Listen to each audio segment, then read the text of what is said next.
بسم اللہ الرحمن الرحیم۔ السلام علیکم۔ شیخ الاسلام حضرت خواجہ قمر دین سیالوی رحمۃ اللہ غازی علم دین شہید رحمۃ اللہ کی ملاقات کے لیے 2 بار میاں والی جیل تشریف لے گئے، ایک بار شہادت سے پہلے اور دوسری بار جب قبر کشائی ہوئی اور شہید کے جسد اطہر کو لاہور میانی صاحب منتقل کیا گیا۔ حضرت خواجہ غلام فخر الدین سیالوی رحمۃ اللہ آنکھوں دیکھا حال بیان فرماتے ہیں کہ پہلی مرتبہ غازی صاحب کی کوشش تھی کہ سلاحوں کے پار دست بوسی میں پہل کریں، مگر حضور شیخ الاسلام حضرت خواجہ قمر دین سیالوی رحمۃ اللہ نے سبقت فرمائی اور غازی صاحب کو اس عظیم اعزاز پر مبارک بھی دی۔ فرمایا کہ ارادہ میرا بھی یہی تھا، مگر یہ سعادت عظمیٰ آپ کا مقدر تھی کہ آپ نے گستاخ راجپال کو جہنم میں رسید کیا۔ یہ ملاقات جمعۃ المبارک کے دن ہو رہی تھی۔ دوران گفتگو حضور شیخ الاسلام حضرت خواجہ قمر الدین سیالوی رحمۃ اللہ نے استفسار فرمایا کہ غازی صاحب اس کارنامے سے پہلے کے احوال اور بعد کے احوال میں کیا فرق محسوس کرتے ہیں؟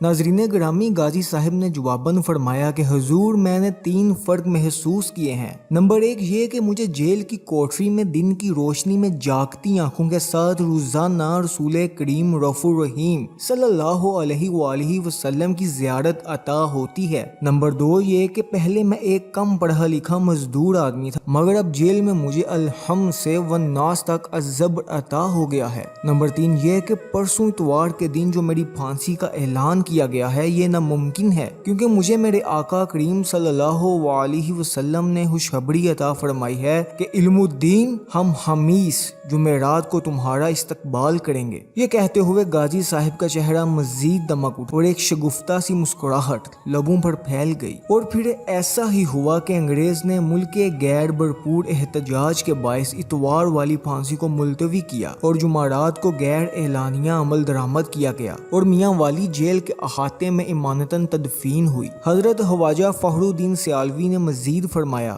کہ جب قبر کشائی کے موقع پر ہم حضور شیخ الاسلام حضرت خواجہ قمر الدین سیالوی رحمۃ اللہ کے ہمراہ دوبارہ زیارت کے لیے پہنچے تو انگریز ڈاکٹروں کی زیر نگرانی قبر کشائی ہو رہی تھی، اور ڈاکٹروں نے نہ جانے کیا سوچ کر اپنے چہروں پر ماسک چڑھا رکھے تھے، مگر بہت جلد انہوں نے ماسک اتارنے شروع کر دیے۔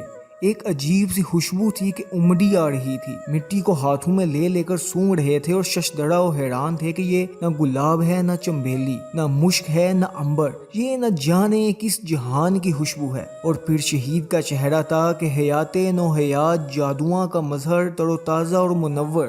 سبحان اللہ، اللہ تعالیٰ تمام مسلمانوں کو نبی کریم صلی اللہ علیہ وآلہ وسلم کی محبت میں اپنا تن من دن قربان کرنے کی توفیق عطا فرمائے۔ آمین ثم آمین یا رب العالمین۔ آپ کو یہ واقعہ اچھا لگا تو ہمارے چینل کو سبسکرائب کر دیجئے۔ شکریہ۔ اللہ نگہبان۔ جزاک اللہ۔ اللہ حافظ۔